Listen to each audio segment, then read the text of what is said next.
Hello guys and welcome back. Welcome back to a very wet month in Northern Ireland where Storm Ciarán has just blown through and we have floods everywhere. But anyway, as you can see, the car has been sort of bolted back together again. The whole front of it is back on and it has actually been out on the road. Now, obviously that's a massive step and I'm incredibly happy that that's the case, but I have to tell you there was a lot of pain and suffering that went into getting this far. So that's what this video is about. I'm going to take you through the process of getting the high voltage junction box under the bonnet sorted out and getting the thing going and up and running and having problems, overcoming those problems, all of that sort of thing. But first of all, we're going to start in the back of the car. The battery box here at the back is very, very close to being finished, in as much as all the high voltage cables are in. Now, the BMS wires have not been installed in this box yet because I'm trying to get on with getting the car going. And as I explained previously, there's a problem with the BMS in that the way I've set up the battery pack means that the brake in the battery pack, sort of halfway through the battery pack, is at a different point to what the BMS expects it to be, and that could cause problems, could cause the BMS to be damaged. So for now, I'm not going to worry about BMS. I'm just going to leave it, come back to that later. As you can see, we have the manual service disconnect installed. This is the connector. Now, it's not fused, it's just there's a fuse inside the pack, but this isn't fused. This just goes on there and basically makes the circuit to allow the current to flow through the battery input to send the voltage through to the high voltage connector here. This has all been made off. As you can see, I've tidied up these, or connected up all these cables. I wouldn't say they're tidy, but they're connected. And what's going on here is there's 4 wires, are the 2 positives and 2 negatives for the 2 contactors, which are sitting around about here somewhere. Now, because those 2 contactors have built-in economizers, it means I can put the full 12 volts, or in reality 14 volts, from the battery and the car straight to those 2 contactors, and the economizers that are built into them mean that they don't draw too much current. So because I was still a little bit concerned that the current going through them might be more than with the anti-tamper wires for the 2 connectors here, because I thought the current might be too much for them, I decided to put a relay in. So that little relay is being driven by the voltage coming from the car, which actually comes from, you can just see it over there. Oops, what's happened there? Oh, the zoom's not working anymore. Oh dear. They're coming from that cable, which was previously the diesel pump cable. So that's been connected at the front of the car in such a way that as soon as I turn on the ignition, that goes to 12 volts, that powers that relay, and the 12 volts then from this connector goes through the relay, or from this cable, goes through the relay and powers these 2 contactors. That means that this cable is carrying all of the power for the 2 contactors and for this relay. But the little anti-tamper cables, which are really quite fine, I don't know if you can see them there or not, but they're really quite fine. These are only carrying the current for the relay. These cables are going through the floor of the car, and that's all been sealed up with mastic so that it doesn't leak. So I'll take you to the front of the car and show you what I've done up there. So as you can see, we've made a little bit more progress here at the front as well. The high voltage junction box is as near finished as it's going to be. I think there may possibly be more There may possibly be more stuff going in around about here somewhere, but for now we have the cables coming in from cabin heater pump, from the vacuum sensor, high voltage hot water heater, vacuum pump for the brakes, and the coolant pump. We've got wiring from the inverter, wiring from the VCU. The VCU, by the way, I know it looks a bit strange sitting there, but I actually have it stuck down using the sort of tape you use to stick on number plates. So I'm hoping that will hold and will not start rattling about in the car, in the front of the car, but for now it should be fine. As you can also see, I've got the 12-volt battery in place, and I'm not sure how good that battery is now. It came out of the original Nissan Leaf, but it seems to be good enough for getting the car turned on. And once the car is turned on, it will automatically turn on the charger, which will keep the 12 volts up and running, so it should be okay. What I've got at the moment done is I have wiring connected into a cable here, which this little white cable gets 12 volts as soon as I turn on the ignition, and then this cable is going through into here, into this box, and that will be driving different various bits and pieces in the box, turning on the ignition, putting power to the inverter and charger, and various different bits and pieces will be getting power from that. There's another white wire down here, which, yeah, there it is there. Nope, not that one. Right, I found it. There's a second white wire, this one. Same thing, it comes on with the ignition and going through the fuse, goes to the wire that I showed you before in the back of the car. This was for the fuel pump. Now this fuse, this wire actually goes through the inertia crash sensor switch, I think it's called. Anyway, basically it's a switch which is down in here somewhere. It's an inertia sensor switch, so that if your car has a crash, that switch goes open circuit, and it's supposed to turn the power off to the fuel pump, but in my case it'll be turning the power off to the rear batteries. So that's kind of a safety disconnect for the in the event of a crash. So tuck that back in, and as you can see, battery box is more or less complete. It's not actually been secured down yet, and I'm just working my way through getting all of the wires in. Now I do actually have at the moment that if I was to put 12 volts on here, go and turn the ignition, or sorry, if I was to put the negative connector, this one here, onto the battery, turn the ignition, the relays in the back of the car will click in and we will get 350 volts at this point. 355 or something like that it is the current battery voltage. Alright guys, as you can see, everything's a bit of a mess. There's wires everywhere, but we are gradually creeping forward here, and I'll take you through what I've been doing for the last two or 3 days and what I've just discovered. So the problem I've been having is one of timing, and what I mean by that is the timing sequence for turning on the main contactors to provide full battery voltage, and the ignition timing for the VCU here and the inverter here. Now, the way these things operate, there is a 12 volts supposed to be going to the VCU at all times, so it should be powered on at all times.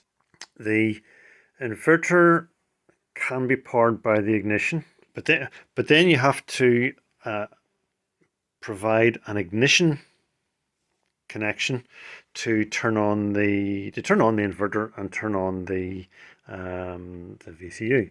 So the problem I've been having is every time I've done this, it wasn't performing as it's meant to do. Now, what is meant to happen is when you put ignition voltage 12 volts to the VCU, It is meant to send out a neutral on this wire and this wire. So this is output 2, this is output 1.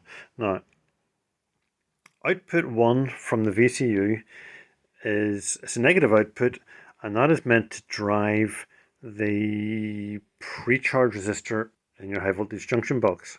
What it then does is the VCU sits and waits until it can see 300 plus volts on the inverter. Now that's a signal coming from the inverter. So when the inverter signals back to the VCU to say, yes, I've got more than 300 volts or 350 or whatever it is, the VCU then sends a signal out to the pink wire, which is output 2. And what that does is it triggers the main relay in the high voltage junction box. And at that point, once the main relay in your high voltage junction box is triggered, you can now start using the car, you can now start driving it. What was happening to me was if I left it off overnight, disconnected the battery, it could come in the morning, powered on, and it would work. But as soon as it turned the ignition off and back on again, it wouldn't work, and it just was getting the timing wrong. At least I'm assuming that's what was going on. Like I said, I've spent 2 or 3 days working at this and failing miserably. So when I flick this switch, the VCU gets 12 volts and the inverter also gets 12 volts. So let's do that. They're now on. Now, what I then have to do is turn on this ignition, and when I turn that on, I should then get 12 volts here. It basically switches the earth onto this, and it should not switch the earth onto this. I'll explain why in a second. So if I turn on the ignition, the VCU has now enabled the negative. It's just turned off. The VCU has now sent an earth to this, which allows me to power the pre-charge resistor. This one still has not got any voltage on it, and the reason for that is because this should not trigger until the VCU gets a signal from the inverter. I've got 350 volts. So to achieve that, I'm now going to trigger the contactors in the back, right, by turning on the ignition. Contactors in the back are now triggered. We now have 12 volts here, so that's 12 volts going to that far contactor, the positive contactor, and we're good to go. This is throwing a wobbly because it's been reset. I need to reset these, because every time you take power off your VCU, you have to reset these. First of all, I have to make sure we're connected to it. No, we're not. So we'll connect to Wi-Fi PowerNet is the connection from this little Wi-Fi ESP32. So I should now be able to reset this. And that should hopefully come back with slightly more sensible numbers. 81 degrees is a tad high. Motor temperature is not 81 degrees. That seems a bit strange. If I put my hand on the motor, I'm going to show you it's not sitting at 81 degrees. So, hello guys and welcome back. And unfortunately the news at the moment is not good. I, in previous updates, had managed to get the wheel spinning while the car was still on the axle stands.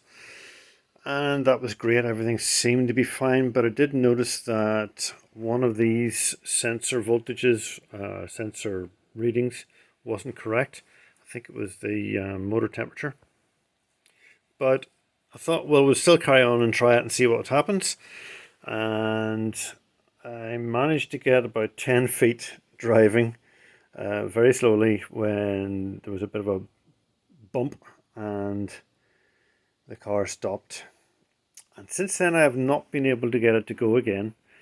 And as you can see, we have two of the indications coming from they're actually both coming from the motor, which are showing incorrect. I'm going to say incorrect, it's basically showing the full scale. So there's a problem, and I'm not entirely sure what the problem is yet. But it's starting to look like I may have damaged my inverter.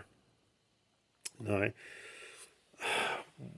the reason I think it might be that, and well, basically I've come to the conclusion that it's the only thing. I've checked all the connections between the inverter and the motor and everything looks okay. I do plan to remove the top of the inverter to just double check that we're getting the connections okay, but unfortunately I think this is our problem. What happened when I went to put the high voltage junction box back into this car after it had been sort of sitting for about 6 months, the first thing I did was to meter out the two high voltage contactors, which are sort of here and here inside. Went to meter them out and discovered that they were both reading a short circuit, which means at some stage during the testing back in the day, 6 months, a year ago, whenever it was, I got the sequence wrong in turning everything on, which means I've put the full battery voltage through to the inverter and whatever, obviously that got a surge of current, and it welded shut my contactors. Now, whether it damaged the inverter at the same time, I don't know. So I'm going to open this up, have a look, see if I can see what the problem is. I don't think I'm going to have much luck, but I'm going to try it anyway. And failing that, I can order up a replacement one of these. Guys, I think we may actually be getting somewhere here. Believe it or not, I have just made a discovery that this connector appears to have a fault. What I'm doing is, if I put that, plug that into this socket here, and meter across here, the one of the resolver, or two of the resolver pins, one of the resolver pins is not going from here to here. There's a problem in the connection somehow. So I don't know how that's happened. I can only assume that it's dirt or something has got into it, or I don't know. Whatever it is, it looks like the white wire is not making it all the way through to here. So what am I going to do? Guys, we have just had the best news for quite some time. I had to put a jumper across between here and here, like I mentioned, because the connector in here is broken. And if I get into the car now, you can see that the RPM, well, it's actually sitting at 213 because that was the last RPM that was reading, because I have tested it. And if I give it a second,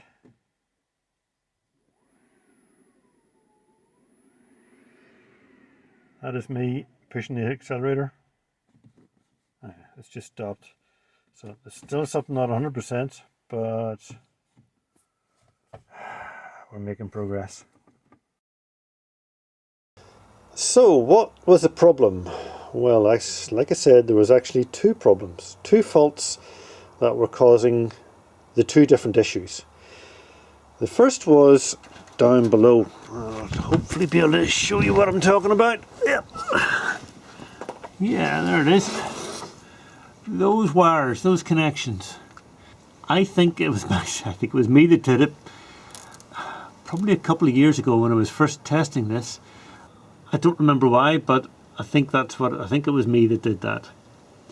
I must have had to cut this to get it out of something. I can't remember why, but anyway, there was a fault. One of these had a short between the earth braid, and one of the connectors, a resolver connection it's actually called, but that's where one of the faults was.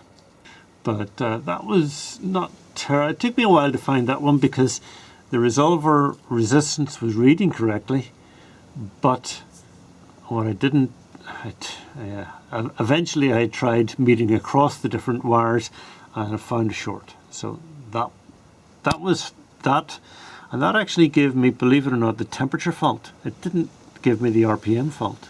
When I had that resolved, the temperature went back to normal. So even though it was a resolver cable that was shorting the ground. The other fault was up above. Now, obviously when I found that first fault, I was all pleased, thought, yep, definitely found the fault, this will fix it. Plugged it all in again and found I was still getting RPM off the scale. So I spent another 2 or 3 days, well, another day or so, going through the whole thing, checking, testing, and eventually decided the only thing I could do was take the lid off the inverter. I was actually thinking the inverter was faulty at this stage. So I decided, nothing to lose, take the lid off the inverter and check. I didn't even know what I was checking for. To be honest, what I started doing was going down to here and checking for those little black and silver things are actually fuses. So checked them, they were all right. Checked around other things, everything seemed to be okay. So then I thought, well, what if this connector is faulty? And that's this thing. Actually goes that way. And yep, you guessed it, this little connector was faulty.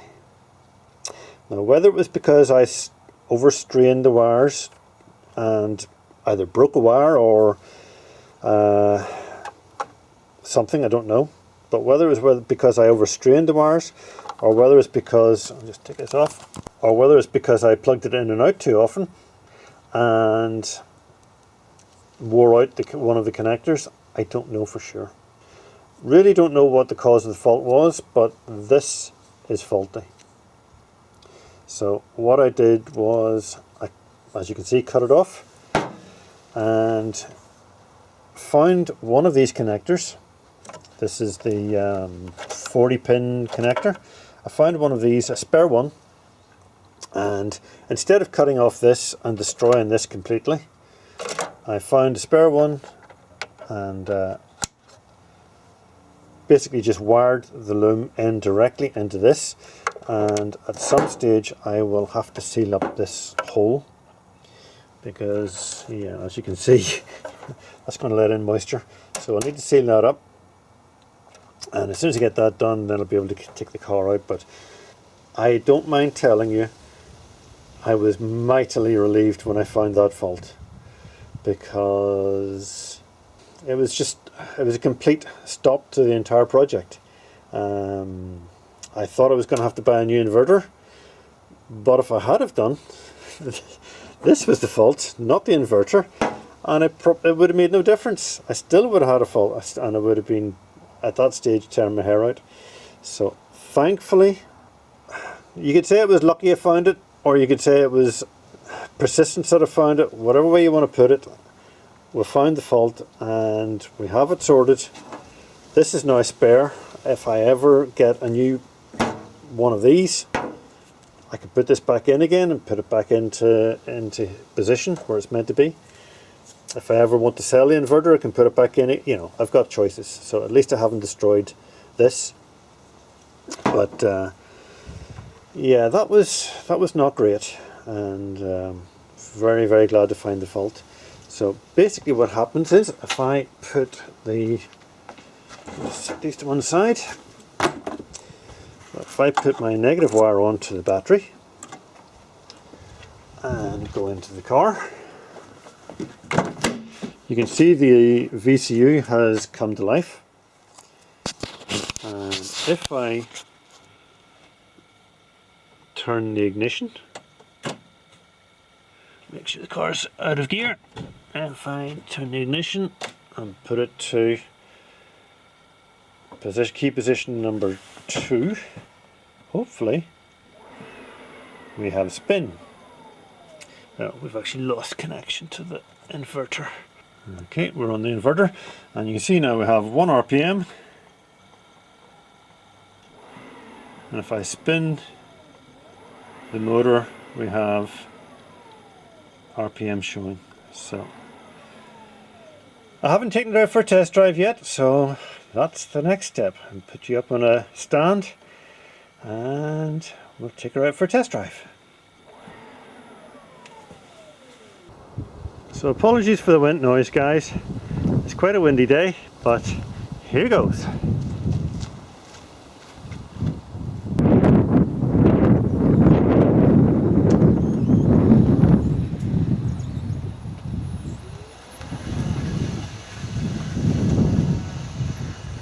So I'm going to take it up lane now, just see what happens.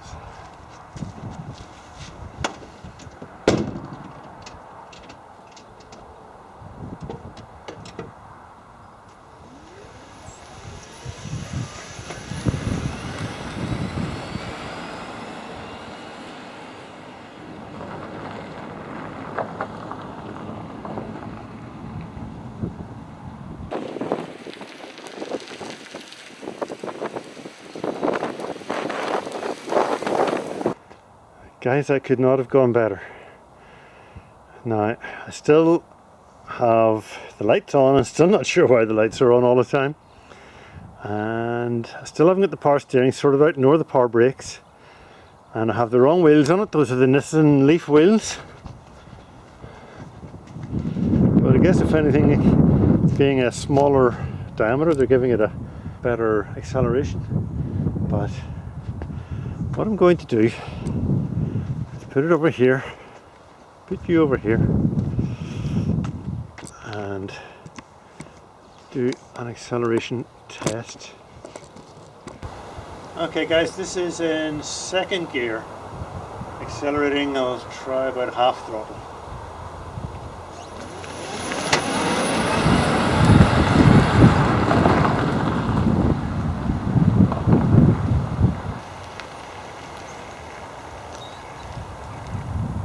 So the car at the minute is 4-wheel drive. The bit that gives it the 4-wheel drive is a bit soft, so it's there's not that much drive going to the rear wheels. So I should be able to spin the front wheels in 1st gear. Here goes.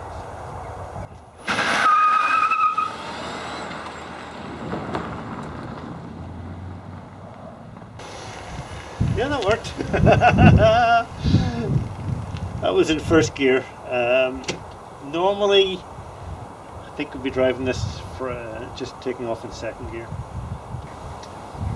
So, testing now complete. We can go ahead and get the rest of the bits and pieces connected. Power steering, power brakes, charger to charge the 12-volt battery, and yeah, lots and lots of things to do now. But thank goodness we've got past that major roadblock we hit last week. Anyway guys, that's it for now. Thanks for watching. Bye for now.